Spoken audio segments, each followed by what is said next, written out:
নমস্কার। আজ ভারতের ৮০তম স্বাধীনতা দিবস। আমার আজকের নিবেদন কবি সুনীত ঘোষের স্বাধীনতার স্বপ্ন।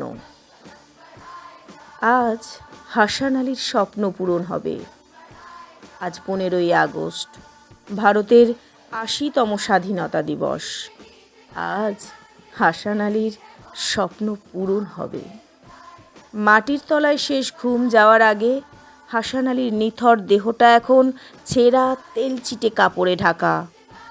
আর কিছুক্ষণ বাদেই, অথচ হাসান আলী তো স্বপ্ন দেখেছিল গ্রাম থেকে উৎখাত হয়ে ছোট্ট ছেলেটার হাত ধরে বিরাট মহানগরীর ছোট্ট কোণে আস্তানাগাড়া ছিন্নমূল হাসান আলীরা বারবার স্বপ্ন দেখেছে স্বাধীনতার, তার হারিয়ে যাওয়া সোনার গাঁয়ের, মাঠ ভরা সোনার বর্ণ ধানের, সোনা মাখা ভিটে আর চাঁদ পাড়া গোল উঠোনটার, যেখানটায় তার ছেলেটা দস্যিপনা করে বেড়াতো।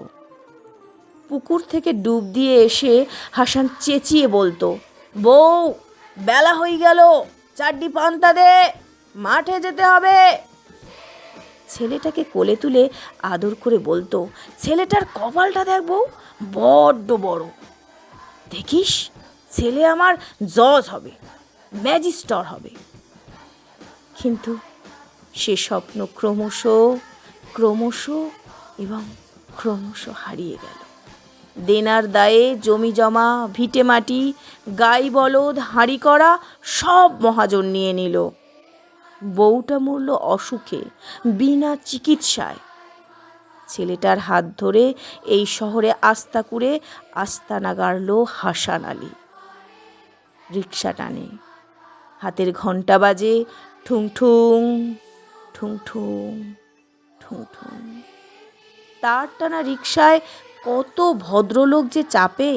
শিয়ালদা থেকে বউবাজার, কলেজ স্ট্রিট থেকে বড় বাজার থেকে জানবাজার।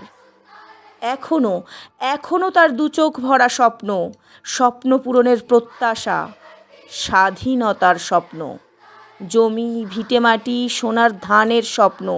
কিন্তু পেটের খিদে তো বাঁধ মানে না। ছোট্ট ছেলেটা খিদের জ্বালায় বলে ওঠে, বাপ রে, খিদে পায় কেনে? জবাব নেই হাসান আলীর। ছেলের কথার প্রতিধ্বনি তোলে আকাশে বাতাসে, খিদে পায় কেনে খিদে পায়। হাসান আলীর স্বপ্ন পূরণ হলো না। আজ স্বাধীনতার ৮০তম দিবস।